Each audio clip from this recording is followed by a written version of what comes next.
With its release, Final Fantasy III fastens the end of an era. All the Final Fantasies have now been released in English.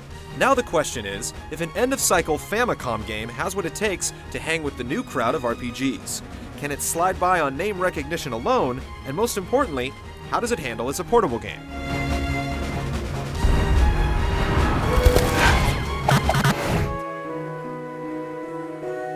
The story has been beefed up. Instead of nameless warriors of light, you get 4 playable characters injected with a smidgen of personality. The world's in trouble, there's crystals to rescue, and some big foozle to kill to make things right. While the overarching plotline is simple and the party charming but generic, the game's scenarios are top-notch.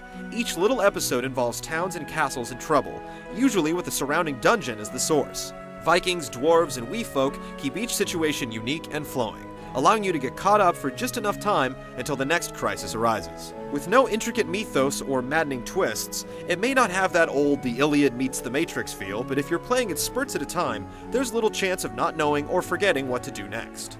The circumstances are enjoyable and ephemeral, and you might feel like you're playing through a fantasy sitcom. That gives a curt nod to continuity.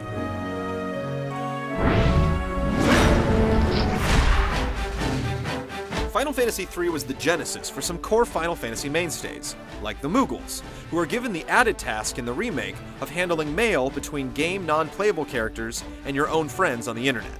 The game itself is a traditional RPG where attacking, running, items, and magic are your mainstays.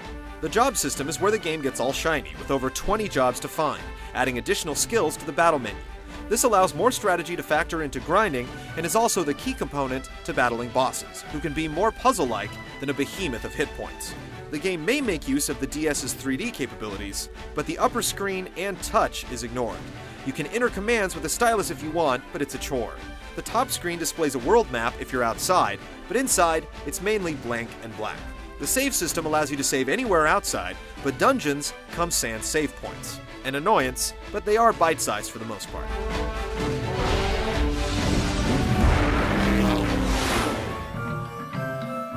With all the jobs to play around with, and a sharp linear scaling difficulty, expect some grinding, which the game is happy to oblige you with, since random encounters seem to happen at an extraordinary frequency. And while most battles are won on knowing which jobs to use and a bit of buffing up, there's also a degree of luck, like hoping a boss won't use his mega attack 3 times in a row. The grinding is broken up by a lot of great little places to explore. A lot of towns have hidden areas that sparkle when zoomed in, leading to treasure or tiny adventures. You can even find random people who will follow you around and offer advice and sometimes assistance in battle. Tickle the ivories for a little moonlight sonata, while girls offer to dance or cruise around the world on a chocobo, airship, canoe, or boat. Or you can always make a ragtag party on the fly, say 4 monks, and set up your own objectives like seeing how far you can go just by serving knuckle sandwiches. Final Fantasy III is a solid product. The shortcomings with the saves and lack of DS tech infusion are unfortunate, but as an RPG, it's the real deal and shows why the franchise is so revered. The game may be over 15 years old, but it still offers deep mechanics that you can pick up and put down with ease.